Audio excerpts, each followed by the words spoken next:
So I'll start with the introduction in terms of what we're going to look at for time management. Uh, so, as Albert Einstein puts it, time is really the only capital that any human has, and the only thing they can't afford to lose. So, if we come across different situations at workplace and generally in life, even in Even in private life, private life. where we miss deadlines, we don't perform as expected, or go late for meetings. If you come across these kind of situations and you come across more often than not, then there are good chances that we are not managing our time properly. So this session is all about talking about how we can better manage our time. So today we're going to talk about how we can manage time a little more effectively, and what are the tools that we can use, tips and tricks that we can use to make ourselves more efficient and effective. So simply put, time is non-renewable, irreplaceable, and if you look at it in a different way, not necessarily the metaphysical way, uh, time is probably the only equal thing that everybody has on Earth.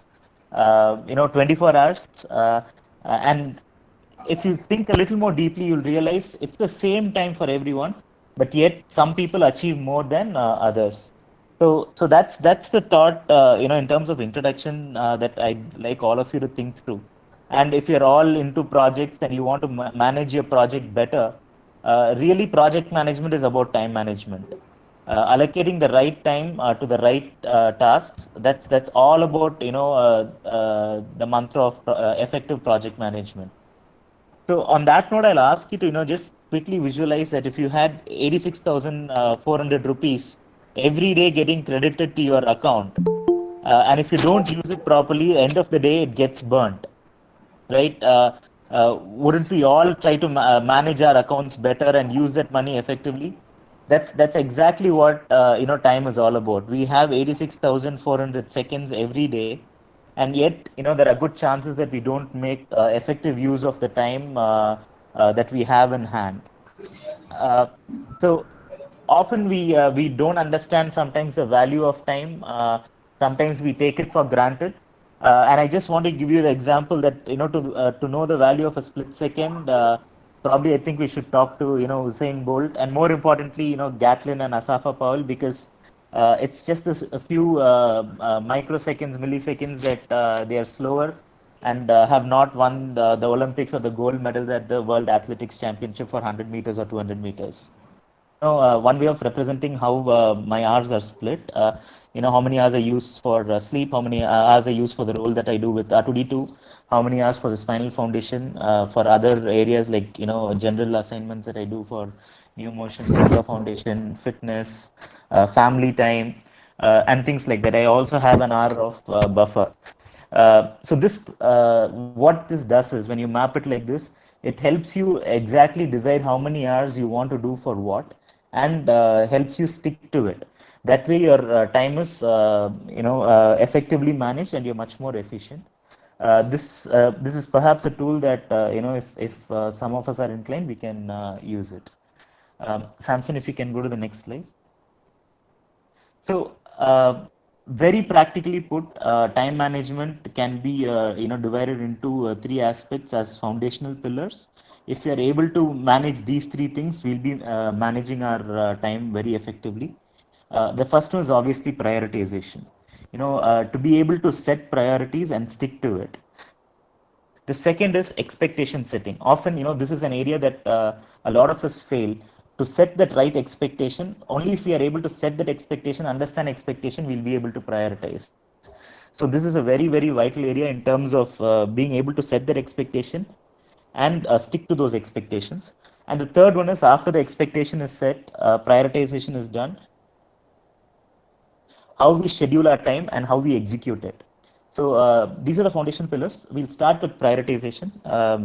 Jesse, if you can move to the next slide. Yeah. Now, out here, this is one of the tools that you can use to prioritize. In the y-axis, you have urgency from low to high, and in the x-axis, you have importance low to high. Now, if you see the top right quadrant, that is the most important thing, and at the same time, it's urgent. and that's the thing that you have to focus. That's non-negotiable. If we are able to decide on all the projects aspects that we manage on a day-to-day basis into these quadrants, then we'll know where to prioritize and when to work on it exactly.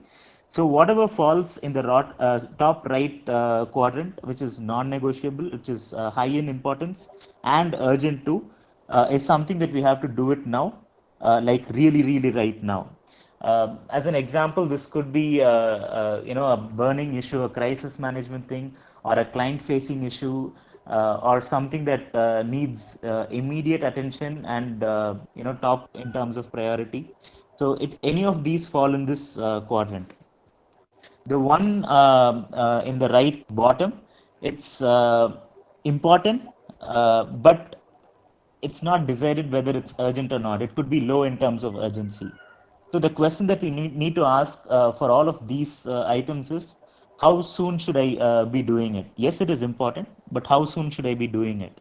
And one way of looking at it is, the moment you come across these kind of tasks, it's it would be really nice if we can set it on calendars right away as we come across it, so that we know when to handle it, when to manage the task when it becomes urgent as well, or when it is nearing urgency. On the contrary, top left quadrant, we'll have to ask, it could be urgent, but we'll have to ask ourselves, is it important? In these cases, what we could probably do is, if it is repetitive, we could automate it, we could delegate, or we can share responsibility so that too much of our time is not taken away. And the one in the bottom left, low in terms of importance and low in terms of urgency, the question that we need to ask is, should it be done at all? Do we decline it, or do we do it last? In case, once we've finished with all other quadrants, that's something that we can look at, whether we want to do it or not. So, Sam, can you play that video, that link that or Josia, whoever has it, can you play that link? So we'll watch a short video in terms of prioritization. It's kind of a hard-hitting video. Josie, are you bringing it up? Okay.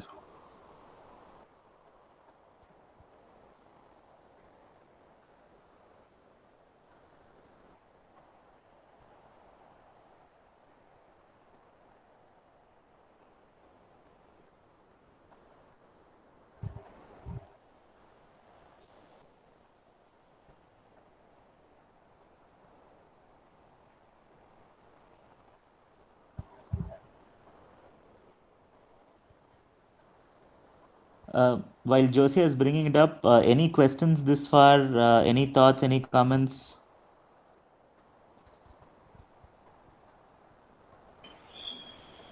Hey Justin, Hi. hello. I really Hi. like the idea how you divided 24 hours of day. Visually, it felt like quite appealing, and I'm trying it right now while you are giving the presentation. Okay. Thanks. It's just a comment, or is there a question following it? No, no, it's just a comment. I liked it a lot. I just wanted to mention it. Okay. Okay. All right. Thanks. Yeah, Joshua, you can skip the ad and then play it.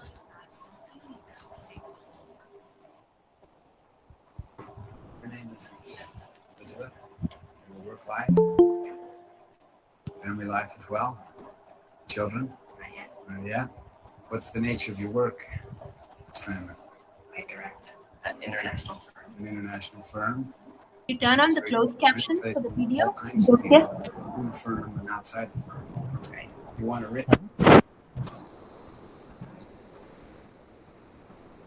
personal life and The CC icon. Yeah, the CC icon. Can you see that there? Yeah, in the Yeah. right bottom, no, Joshua?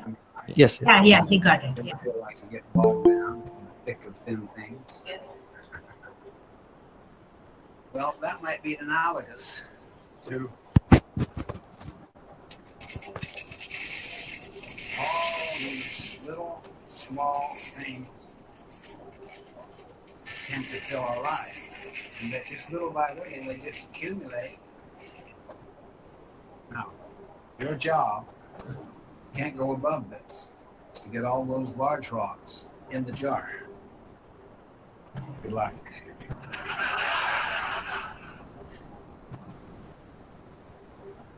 What's that one called? YouTube. Planning, preparation. Right.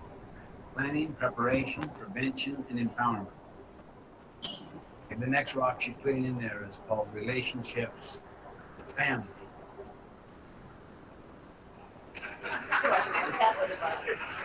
You didn't look at that third rock you put in there. That's employment, some key employment issue, and then you put major projects here. Can't get it above there.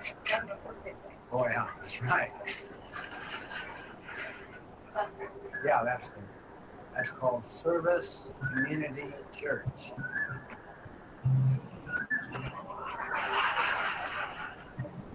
Do you ever feel like this? Yes. How many feel like this? By moving the little things around, you might squeeze in one more of those maker things. It's almost, wow. You know, here's something that's called earned intangible. Blindsided. Your biggest client. You don't get that client now.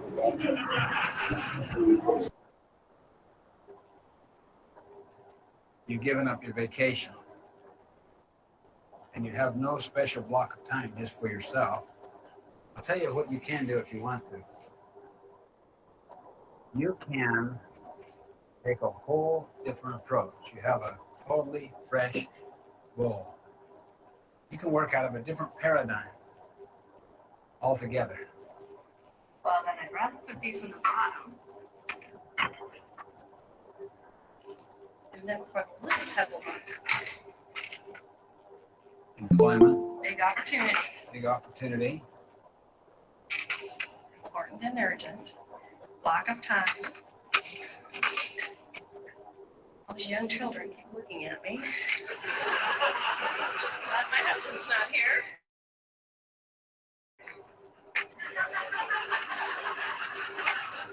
Now I dump these in there. Okay?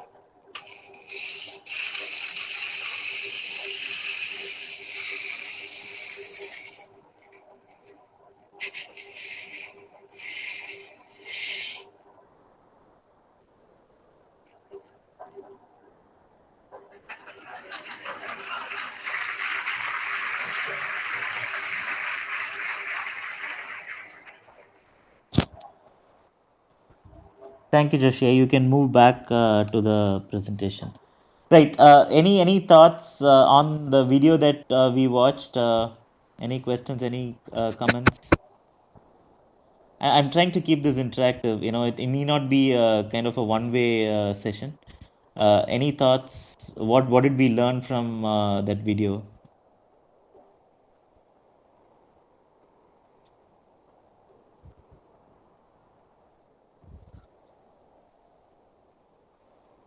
Anybody?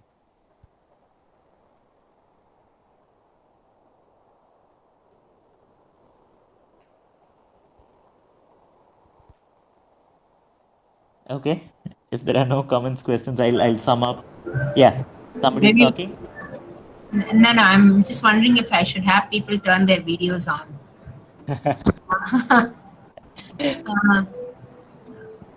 Everybody's hiding behind pictures. So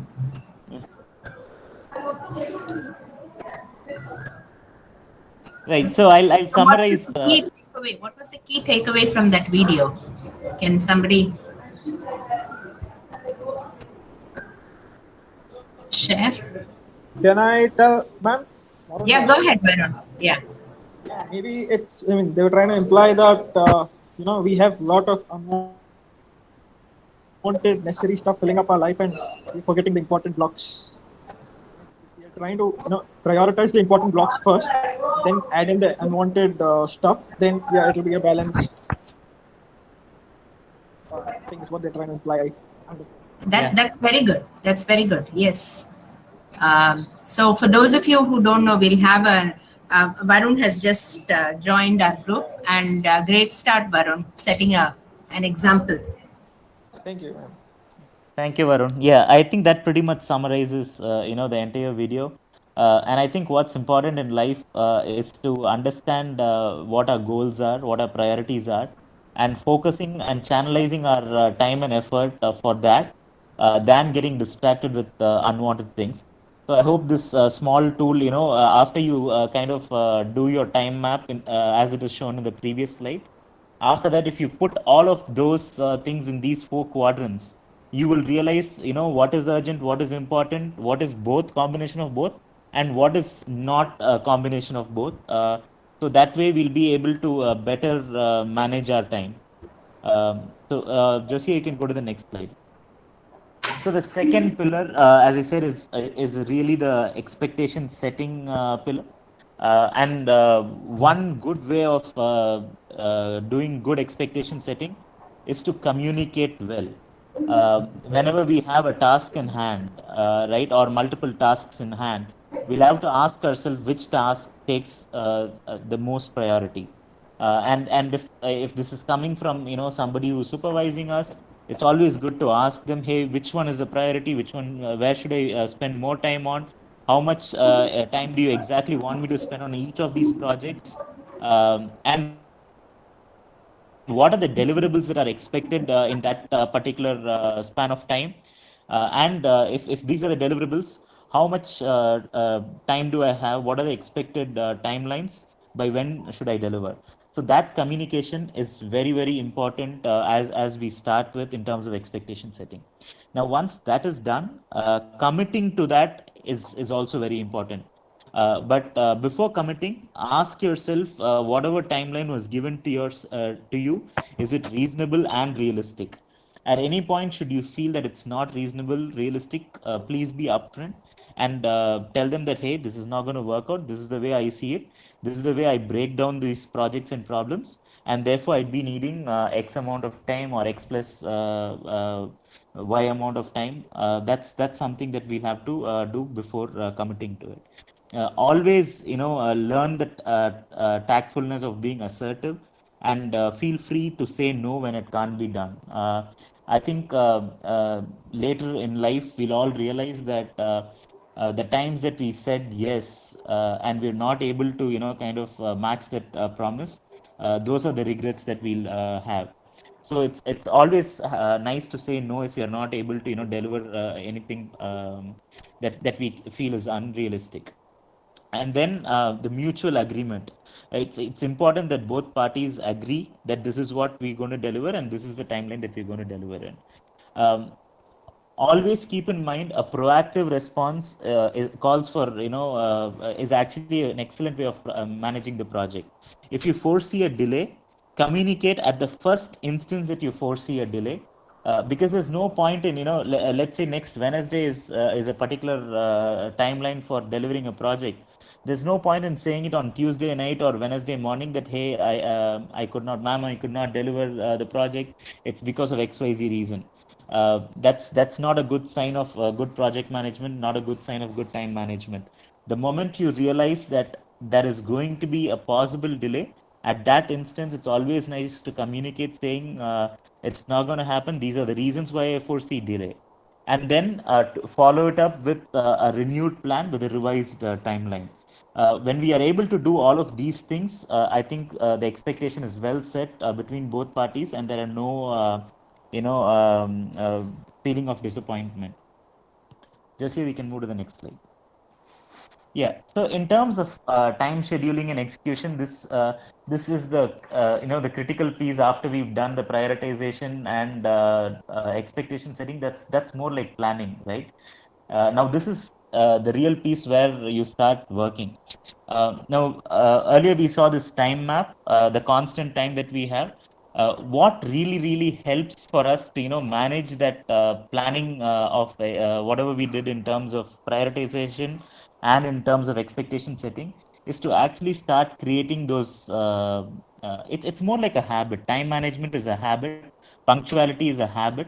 So you start creating those rituals, and it takes a little bit of willpower.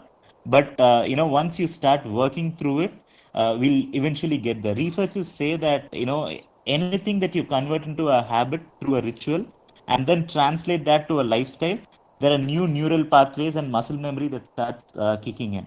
So, for example, if there is a particular way that you've been living your life, where let's say there is more of time spent on digital devices, then there is a neural pathway that's already created, and there is a muscle memory that's already created. To break that habit, it takes another habit.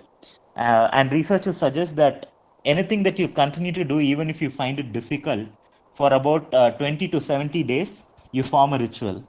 And anything from 70 to 200 days or 200 odd days that you keep following consistently, even if it is difficult, that becomes part of your lifestyle.